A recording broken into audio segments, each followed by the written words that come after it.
Welcome to the community calendar segment of our show. Joining me now is my beautiful co-host Angie, and we're going to tell you about the upcoming events here in Glynn County. The first event is May 23rd. The Small Business Development Center is having a class at the Brunswick College. It's a small business tax workshop.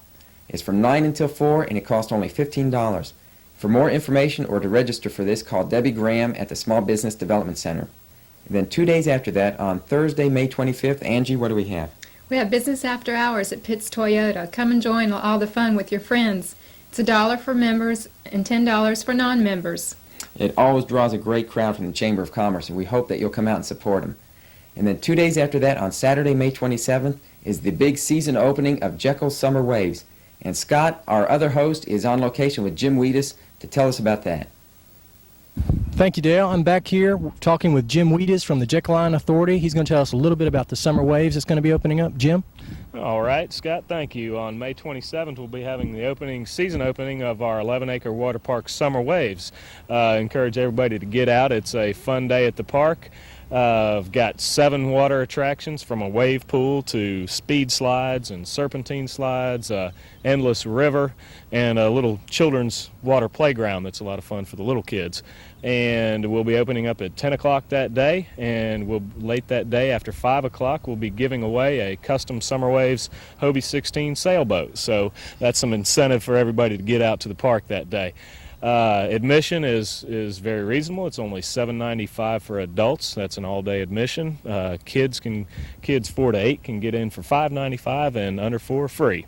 So. Okay, and you were going to tell us something about the beach run? Yeah, we have a Memorial Day beach run the next day, Sunday, May 28th, and that will start on the beach behind the Convention Center on Beachview Drive at 10 o'clock in the morning. There'll be pre-registration available through our Recreation Department, and that will be up to May 25th is $6, and after May 25th it's $8. There will also be registration available the morning of the event. It's a 5K beach run. There are 5 men's and 5 women's divisions, and there will be trophies awarded to the overall men and women winners, as well as winners in each age division, and the first 100 participants will get a t-shirt. So we're expecting a real good weekend that weekend with Summer Waves and the Memorial Day beach run. I think you'll get it. Thanks a lot, Jim. Right. Nice meeting you. Thank you. Take it back now, Dale. All right, thanks a lot, Scott and Jim. We forgot about that Memorial Day beach run on Jekyll Island. That's on May 28th. And then on May 30th, Tuesday night, the Small Business Development Center is having another class at the Brunswick College. It's Corporations and Contracts. For more information, call Debbie Graham. And then on June 15th, what do we have? It's the Golden House Chamber of Commerce annual dinner. It's held on Sea Island at the Cloister in the Plantation Center. Our road home. That's right. And then on July 2nd, 3rd, and 4th, we have the Sunshine Festival on St. Simon's. And here's Scott with Patty Cole to tell us all about it. Hi, I'm on St. Simon's at the Island Chamber of Commerce. I'm talking with Patty Cole, and she's going to tell us a little bit about the Sunshine Festival. Patty? On July 2nd, 3rd, and 4th, the St. Simon's Chamber of Commerce is going to sponsor the Sunshine Festival right here at Neptune Park. And in this year's plans, we have a juried arts and crafts show, we have a beauty walk, we have entertainment, we have amusement rides for the kids, and on the 4th, we're going to have fireworks. For more information, you can contact Ginger Pendarvis at the St. Simon's Chamber. Our number is 638-9014, anywhere between 9 and 5, Monday through Friday. Okay, I think that covers it. Thank you, Patty. It's nice meeting you. Thank you. Take it back, Dale. Thanks a lot, Scott and Patty, for all that information about the Sunshine Festival on St. Simon's coming up. And it's going to be a lot of fun, like the Seafood Festival for downtown Brunswick. I was just there, and we're going to show you some of the activities from that. You won't believe this ride Dale was on.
It looks like I didn't want to get off, doesn't it? Sure does. How many times did you ride? Just once. I wasn't going on that scrambler again, believe me. Merle Norman in the Glen Place Mall is much more than a cosmetic store. Besides offering a terrific makeover and free steam facial for that special night on the town, they also have great tanning facilities such as the Wolf System Deluxe Tanning Bed and the SunQuest Tanning Globe for a quick 15-minute session. So call Merle Norman in the Glen Place Mall at 267-6933 and make your appointment today. Nally Honda Volkswagen across from the Glen Place Mall is proud to offer you fine autos such as the Honda CRX, which has twice been named Import Car of the Year by Motor Trend magazine. Then there's the Cabriolet, which has a distinct personality all its own, yet it strives to keep your driving excitement high. And the Honda Prelude, a car both personal and responsive. While you're in our dealership, take a look at our good selection of Honda power equipment such as lawnmowers and rotor tillers. Thinking of a new car? Think Nally.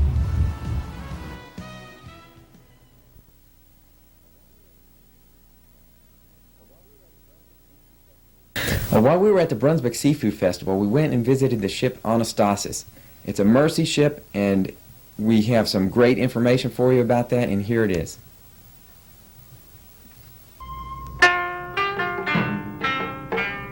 Two-thirds of our world is covered by water, and half of our 5 billion inhabitants live in or near major port cities like this one. But behind the modern skylines of the world's most famous ports of call is most often a very different picture. It's a world of abject poverty, where children literally fight for their lives against sickness and disease. In places like Guatemala, for example, 1/2 of the children will die of malnutrition before they reach the age of 12. In other countries, the death toll is even more staggering. Often, the cause of sickness and disease is no more than impure drinking water, something so simple to correct by Western standards. Yet even in our modern age, we are unable to solve these basic problems. And the greatest tragedy of all is that most of these people have never been filled with the hope of the good news of Jesus Christ. In 1978, Youth with a Mission started a ministry to reach the needy in these cities. 200 world-class port cities, not to mention all of the smaller towns and villages, fishing villages that also have access, some only by a ship. So really these two ships and the ones to come in the future give us access to most of the needy and the hurting, the ones who most need to hear the message of a God of love who cares for them and can change their lives. And today, two ships reach out to the world with the two-handed gospel of mercy and evangelism. The larger of the two ships is the Anastasis. It was bought from an Italian shipping company in 1978 for $1 million. And today it still visits great ports of call, but for a different purpose. The Anastasis is a ship of love, and that's really what the ship is all about. It's 350 people on board with hearts and hands dedicated to making known the mercy of God. The ship has already taken the message of God's love to more than 40 cities around the world, from Guatemala to Fiji. And meanwhile, the Good Samaritan reaches the nations where the Anastasis is unable to go. Places like the legendary Amazon River, where hundreds of thousands live along its banks, and dozens of shallow water ports that are inaccessible to larger ships. The Good Samaritan has already taken precious cargo and the good news of Christ to Caribbean islands like Haiti and Jamaica, and many new churches have been started. Together, the Good Samaritan and the Anastasis form Mercy Ships, a unique ministry of Youth with a Mission. When one of these ships pulls into port, she brings a two-handed message of the gospel. One hand caring for man's physical, felt needs, where he hurts right now, and the other hand ministering to his often deeper spiritual needs. And to do that, we have three strategies. Number one, evangelism, the communication, the good news of who Christ is. Secondly, training. We have a training program on board to equip people to do just that, as well as a number of other things. The third strategy is Mercy Ministries. And this is the hospital, the clothing, the relief and development, the building programs. It's the practical communication of the love of God. On board the two ships are more than 450 people from 35 countries, including families and young people of all ages. They volunteer as short and long-term missionaries, doing everything from daily ship operations to creative evangelism and medical outreach. They are as diverse as the tasks they perform, yet everyone works together as a team. When a mercy ship pulls into port, that team goes into action. Evangelism teams spread the good news with music and drama in local communities. Local pastors are brought on board the ship for seminars. And students from around the world study together in a discipleship training school on board. Housing teams go to impoverished communities to build free homes for the needy. This woman and her 7 children lived in a one-room hut before the ship arrived. There, in that house, there were a lot of mosquitoes that bit the children at night. So they lived all the time with mosquito bites and sores all over them. And when it rained, the water came in and the kids had to walk around in the mud. I thank God now because really, He sent these people to make my house. Back on board, a team of surgeons works long hours in the ship hospital. People of all ages arrive at the ship each day for surgeries that will literally change their lives. They are both young and old, with problems like cataracts, which have robbed them of their sight, and cleft lips and palates, which have stolen their dignity. And still others are in need of corrective eye surgery. Without the volunteers from mercy ships, these poor people would have no way of receiving the operations they so badly need. These people here, they'd go blind, and they are blind, but they would remain blind until their death. There is one ophthalmologist here, and there are about 150,000 people. And if we can touch them in such a way that to show God's love to them, it's very exciting. Meanwhile, other medical teams work together with local doctors in nearby towns. In this case, doctors are working on patients with club feet. Most are small children who have begun to walk on the tops of their badly deformed feet, and without surgery, they will remain crippled for life. We have been amazed at the patients that we've seen who have got conditions that in our cultures would be dealt with probably at birth. Doctors have been seeing between 50 to 70 patients a day. I think it's had a tremendous impact on us to start with, just to see the joy and to see the total transformation of the people who have had their deformities operated on. On this day, a woman brought her 6-week-old baby to the Mercy Ship's medical team for help. Because of the flexible tendons and muscles in this baby, doctors have decided to put corrective casts on in order to begin a 1-year process of healing. When my baby was born, I felt so bad. I felt, well, it was so painful. And, well, it was horrible to see how she was. And I needed a lot of courage, a lot of love, a lot of confidence in God. Now, after 40 days of sadness and grief, God heard me. And look what's happening. Gracias. Gracias. Meanwhile, in a small village several hours away, teams of ship doctors and dentists work with local volunteers to provide free care for needy patients of all ages. In developing countries like this one, most people will never visit a dentist in their entire lifetime. I think it really shows that we care for them, and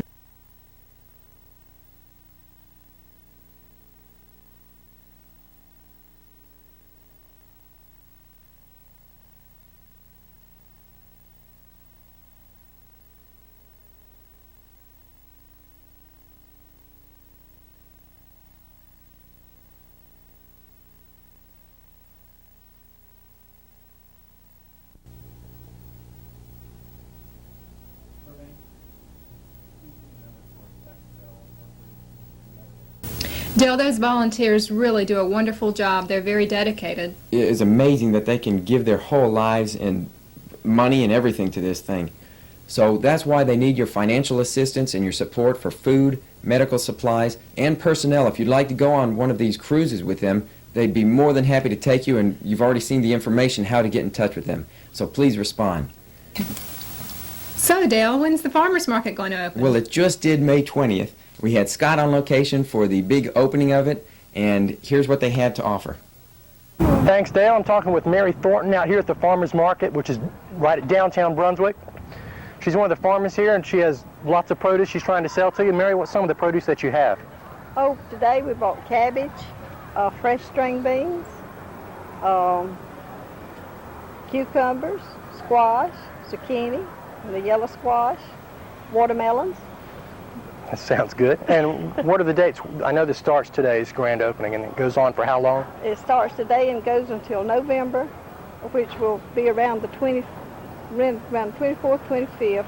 It's on Saturday before Thanksgiving, whatever date that is. That sounds great. Thanks a lot, Mary. Nice meeting you. Thank you. If that'll help. Take it back. God, that farmer's market looks great, doesn't it? All the fresh vegetables. I can't wait to get out there, Dale. A lot of people go out there. Everybody ought to go get your fresh vegetables here. Well, that wraps it up for this segment of the community calendar. We're asking you again to send in any information you want us to get out to the public. And here's the address. Just send it to Dale Leonard Productions, P.O. Box 821, St. Simons Island. And we'll try to get it on our next show. And for the Brunswick Golden Isles Information Channel, I'm Dale Leonard. I'm Angie Stan. And we'll see you next time.